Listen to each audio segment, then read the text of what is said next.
कायदा याद रखना कि मुझे जो हरा देगा, झूठा सिद्ध कर देगा, मैं उसका शागिर्द बन जाऊंगा, उस धर्म के को स्वीकार कर लूंगा, भूलिए मत ना।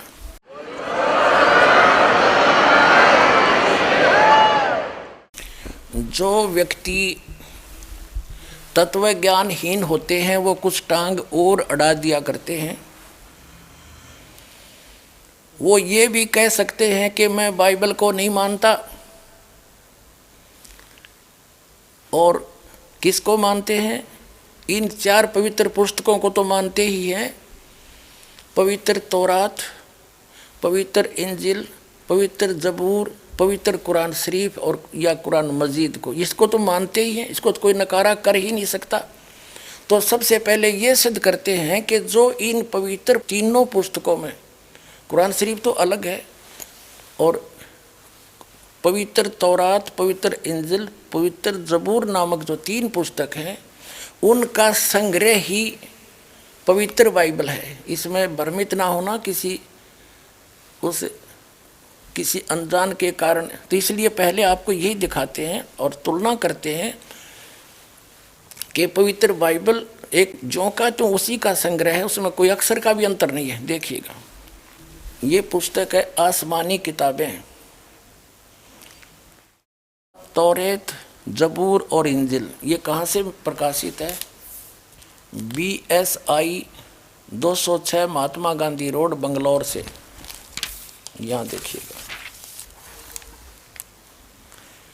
आसमानी किताबन, तौरात, जबूर, इंजिल, उर्दू, देवनागरी स्क्रिप्ट। अच्छा, यहाँ देखते हैं,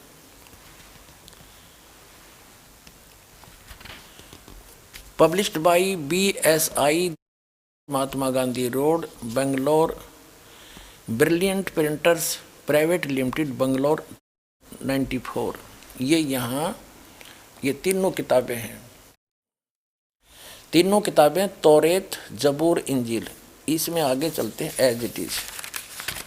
अब हम इसके आगे आते हैं।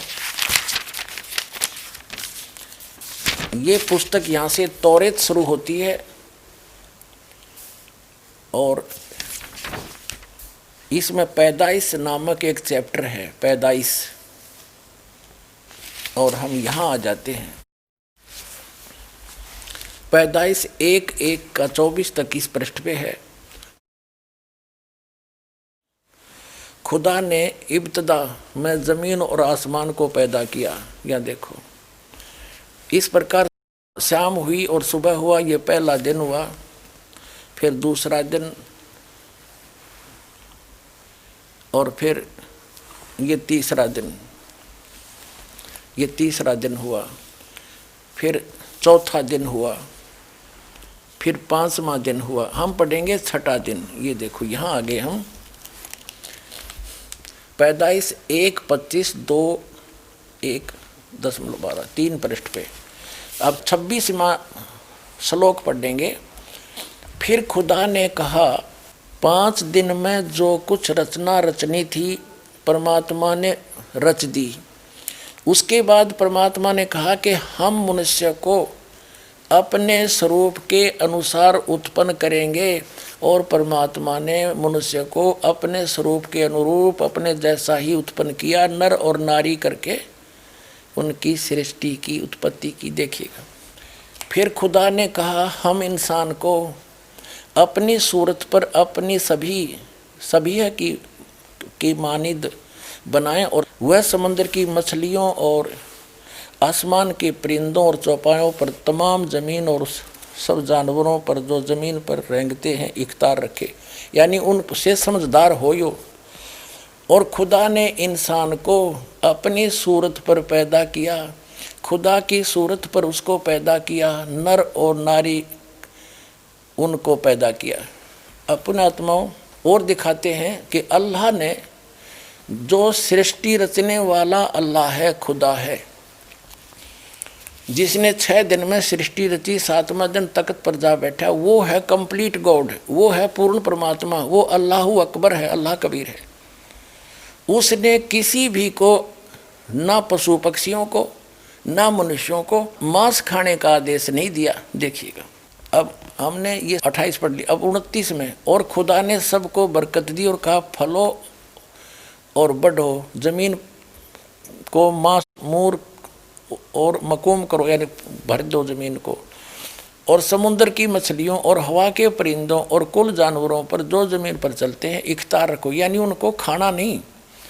आगे तो खुदा ने कहा कि देखो मैं तमाम रूए ज़मीन की कुल बीजदार सब्जी और हर दरख्त जिसमें उसका बीजदार फल हो तुमको देता हूँ, ये तुम्हारे खाने को हैं, और ज़मीन के कुल जानवरों के लिए और हवा के कुल परिंदों के लिए और उन सब के लिए जो ज़मीन पर रेंगने वाले हैं, जिनमें ज़िंदगी का दम है, कुल हरी बूटियाँ खाने को देता हूँ।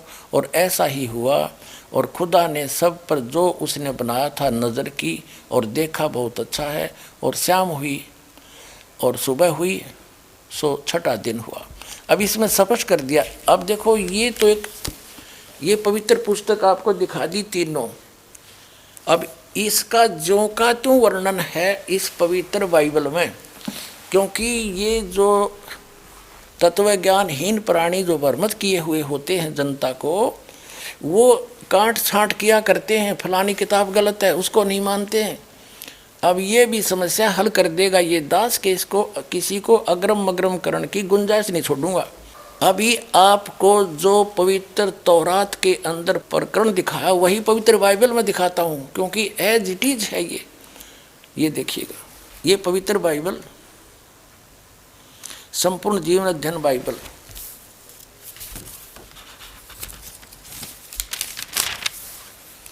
ये है पवित्र बाइबल, संपूर्ण जीवन अध्ययन बाइबल।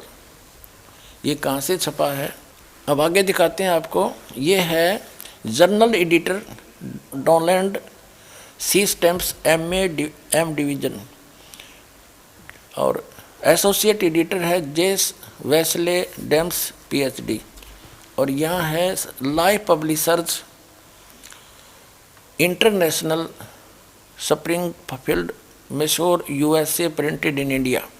अब यहाँ दिखाते हैं पवित्र बाइबल संपूर्ण अध्ययन बाइबल, प्रबंधक संपादक डेविड स्टुअर्ट्स, अंग्रेजी प्रधान संपादक Donald C Stamps MA MDV, संयुक्त संपादक हैं जे वेस्ले आदम्स PhD, संपादक समिति, ये सारा कुछ इसमें लिखा हुआ है, यहाँ से देख लें, ये सारा कुछ वही है। ये कहाँ से छपा है, fully life study Bible, life publishers international Springfield Mysore, इतने USA से छपा है ये, ठीक। अब इसकी उत्पत्ति पर आते हैं हम, बिल्कुल स्टार्ट से ही। ये देखिएगा, ये है जेनेसिस, यानी उत्पत्ति, आरंभ होती है। आदि में परमेश्वर ने आकाश और पृथ्वी की सृष्टि की, यानी ये बहुत सिंपल उसमें लिख रखा है।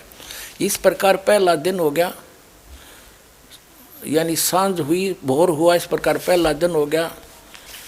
फिर तो परमेश्वर ने उस मंत्र के प्रकाश का, सांझ हुई फिर भोर हुआ, इस प्रकार दूसरा दिन हो गया। सांझ हुई भोर हुई फिर तीसरा दिन हो गया। इनमें कुछ रचनाएं की परमात्मा ने। फिर देखो, अब 4 पृष्ठ पर पढ़ रहे हम। सांझ हुई फिर भोर हुआ, चौथा दिन हो गया। अब फिर हम यहाँ आगे 5 पृष्ठ पे जिन उत्पत्ति पढ़ रहे हैं, जेनेसिस। ये सांझ हुई फिर भोर हुआ, ये 5वां दिन हो गया। अब हम 6ठे दिन में आएंगे। फिर परमेश्वर ने कहा, हम मनुष्य को अपने स्वरूप के अनुसार अपनी समानता में बनाए, और वे समुद्र की मछलियों और आकाश के पक्षियों और घरेलू पशुओं और सारी पृथ्वी पर और सब रेंगने वाले जंतुओं पर जो पृथ्वी पर रेंगते अधिकार रखे, यानी उनसे समझदार हो, खावे नहीं उनको कि देश का अर्थ कोई गलत लगा बैठे। फिर कहते, तब परमेश्वर ने मनुष्य को अपने स्वरूप के अनुसार उत्पन्न किया। अपने स्वरूप के अनुसार परमेश्वर ने उसको उत्पन्न किया, नर और नारी करके उसने मनुष्यों की सृष्टि की। तो पुण्यात्माओं, कैसा है भगवान? नर आकार, हमारे जैसा। अब उसने, परमात्मा ने मनुष्यों को अपने जैसा ही रचा। तो कैसा है भगवान? साकार है, नर आकार है, सह शरीर है, उसका नाम कबीर है। ये आगे सिद्ध करेंगे। और पुण्यात्माओं, पूरा विश्व ही भ्रमित है। पवित्र बाइबल की स्टडी करने वाले सभी ईसाई मानते हैं परमात्मा गॉड इज फॉर्मलेस। और बाइबल क्या कहता है? वो साकार है। तो हमने सभी धर्मों को जानने के लिए उनके पवित्र सदग्रंथों को ही आधार मानना चाहिए, ना कि किसी धर्म के व्यक्ति क्या कह रहे हैं और क्या पूजा कर रहे हैं उसको आधार नहीं मानना चाहिए। ना फिर इन पुस्तकों की आवश्यकता क्या थी, जिनको आज तक सिर पे रखे घूम रहे थे कि इनमें सर्वश्रेष्ठ ज्ञान है, तो उस ज्ञान को ही आधार मानेंगे। और इस दास के अतिरिक्त विश्व में आज तक इसको कोई क्लियर नहीं कर सका। और दास के कोई इसमें ये ना समझना कोई अभिमान कर रहा हूँ, ये ना समझना कि दास अभिमान कर रहा है। ये परमात्मा अल्लाह अकबर, उस अल्लाह कबीर की दया है। इस दास को उस परमेश्वर ने भेजा है इस काम के लिए। अब ये भी स्पष्ट करते हैं कि जिसने सब सृष्टि की रचना की, जिस अल्लाह अकबर ने, जिस अल्लाह कबीर ने, जिस कंप्लीट गॉड ने, उसने किसी को भी मांस खाने का आदेश नहीं दिया, ना एनिमल्स को, ना बर्ड्स को, और ना मैन को, किसी को नहीं। देखो, पवित्र बाइबल पढ़ रहे हैं, उत्पत्ति ग्रंथ। फिर परमेश्वर ने कहा, हम मनुष्य को अपने स्वरूप के अनुसार अपनी समानता बनाएं, और वे समुद्र की मछलियों और आकाश के पक्षियों और घरेलू पशुओं और सारी पृथ्वी पर और सब रेंगने वाले जंतुओं पर जो पृथ्वी पर रेंगते हैं अधिकार रखे। 27 में कहा कि तब परमेश्वर ने मनुष्य को अपने स्वरूप के अनुसार उत्पन्न किया। अपने ही स्वरूप के अनुसार परमेश्वर ने उसको उत्पन्न किया, नर और नारी करके उसने मनुष्यों की सृष्टि की। हो गया सिद्ध। God is in man form, परमात्मा मनुष्य आकार है। तो पुण्यात्माओं, अब आगे ये देखते हैं कि उस परमात्मा ने किसी को भी मांस खाने का आदेश नहीं दिया। देखो, ये पढ़ लिया हमने 28 में। और परमेश्वर ने उनको आशीष दी और उनसे कहा, फूलो फलो और पृथ्वी पर भर जाओ और उसको अपने वश में कर लो, यानी पूरी पृथ्वी पर फैल जाओ, और समुद्र की मछलियों और आकाश के पक्षियों और पृथ्वी पर रेंगने वाले सब जंतुओं पर अधिकार रखो।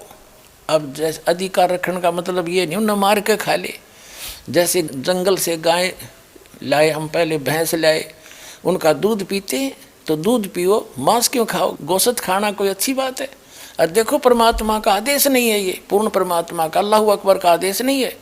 देखिएगा अधिकार को। फिर परमेश्वर ने उनसे कहा, सुनो, जितने बीज वाले छोटे छोटे पेड़ हैं सारी पृथ्वी के ऊपर हैं, और जितने वृक्षों में बीज वाले फल होते हैं, वे सब मैंने तुमको दिए हैं। वे तुम्हारे भोजन के लिए हैं।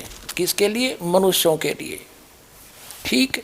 अब पशु पक्षियों के लिए देखो, ये 29 नंबर श्लोक हमने पढ़ा है, आयत 29। अब 30 में क्या कहा भगवान ने, अल्लाह अकबर ने, तो जितने पृथ्वी के पशु और आकाश के पक्षी और पृथ्वी पर रेंगने वाले जंतु हैं, जिनमें जीवन का प्राण है, उन सब के खाने के लिए मैंने सब हरे हरे छोटे पेड़ दिए। और वैसा ही हो गया।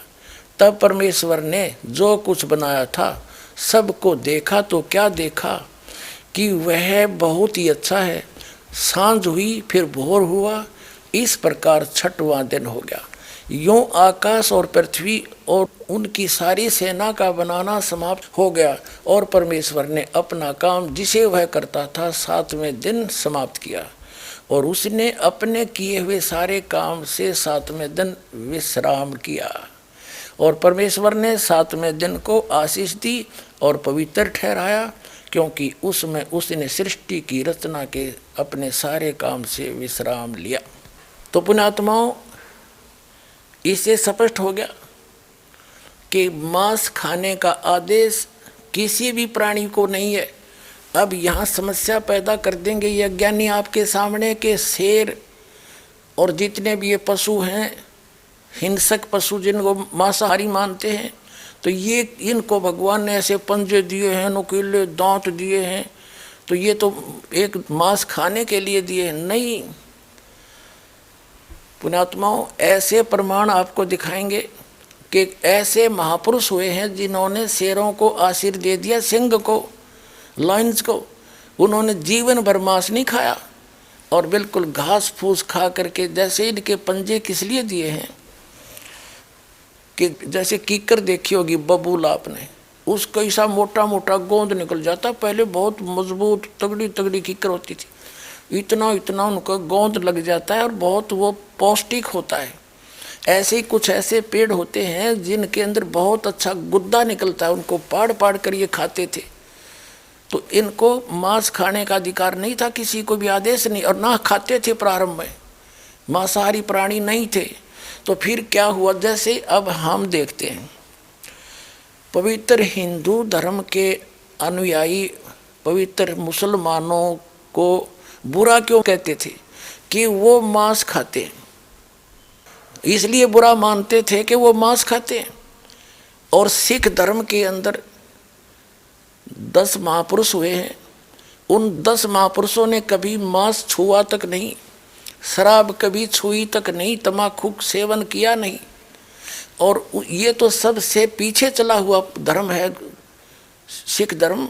इसके अंदर कितनी बिजली गिर गई इतनी जल्दी, मांस खाने लगे जैसे भेड़िए खाते हैं, शराब पीने लगे और लुकमा सुकमा तम्बाकू भी सेवन करने लगे। क्या उन महापुरुषों का आदेश था कि तुम ये ऐसा जुल्म करो, या हिंदू धर्म के अंदर कोई ऐसा कोई आदेश है कि मांस खाओ? अगर किसी पुस्तक में मांस खाने का कोई लिखा है तो उस पूर्ण परमात्मा का आदेश नहीं है, वो किसी अन्य व्यक्ति का, फरिश्ते का, कोई देव का आदेश है, तो वो हमने मानना नहीं चाहिए। तो कहने का भाव ये है, उस पूर्ण परमात्मा ने उस तत्व ज्ञान में कहा है कि नबी मोहम्मद नमस्कार है, राम रसूल कहाया, 1,80,000 को सौगंध जिन नहीं कर चलाया, अरस कुरस पर अलह तकत है, खालिक बिन नहीं खाली, और वह पैगंबर पाक पुरुष थे साहिब के अब्दाली। जिन महापुरुषों का नाम लेकर तुम बिस्मल करते हो, गायें और बकरे काटते हो, कहते हैं 1,80,000 को सौगंध जिन नहीं कर चलाया। नबी मोहम्मद नमस्कार है, वो आदरणीय महापुरुष थे और परमात्मा के राम रसूल कहाया, वो परमात्मा का राम का रसूल था, यानी पैगंबर था। और 1,80,000 ऐसे महापुरुष हुए हैं मुसलमान धर्म के अंदर। कहते 1,80,000 को सौगंध जिन नहीं कर चलाया, जिन्होंने ऐसे कोई बकरे वकरे गाय वगैरह नहीं काटी, उन्होंने कहते हैं अरस कुरस पर अलह तकत है, खालिक बिन नहीं खाली, और वह पैगंबर पाक पुरुष थे साहिब के अब्दाली। वो तो पवित्र आत्माएं थी, उस परमात्मा की कृपा पात्र थे। अरस कुरस पर आसमान के कति अंतिम छोर पर वो पूर्ण परमात्मा रहते हैं, और उस परमात्मा की दृष्टि से कोई जीव नहीं बचा है। वो सबका अंतर्यामी है, सबका जानकार है, एक जरा से जीव को भी नहीं बुलाता है, वो सब उसके वो सर्वज्ञ है। अरस कुरस पर अलह तकत है, खालिक बिन नहीं खाली, वह पैगंबर पाक पुरुष थे साहिब के अब्दाली। वो उस परमात्मा के, अल्लाह अकबर के, वो पूर्ण परमात्मा के कृपा पात्र थे। उन्होंने ऐसा मांस नहीं खाया जैसा तुम अब खा रहे हो। और जैसा कि दास कहना चाह रहा था, इसी प्रकार आगे चल के प्रत्येक धर्म के अंदर यह गिरावट आती चली गई। हिंदू धर्म मुसलमान धर्म को, यानी उनके धर्मी व्यक्तियों को हिंदू धर्म के व्यक्ति इसलिए बुरा कहते थे कि वो मांस खाते। अरे हिंदू मुसलमानों तो बढ़ गए, तो ये बिजली क्यों गिर गई? क्या उन महापुरुषों का आदेश है? तो इसी प्रकार in the start of the इस यूनिवर्स, जब परमात्मा ने सृष्टि रची, उस समय कोई भी प्राणी, इवन लायन तक भी, शेर तक भी, सिंह तक भी मांस नहीं खाते थे। फिर यह बिजली गिरती गिरती आ गई, तो अब ये सब ऐसा बुरा हाल हो, पशुओं ने छोड़ो आदमी खाने लगे। और वकालत करते हैं मुसलमान धर्म के प्रवक्ता, मांस खाने की वकालत करते हैं।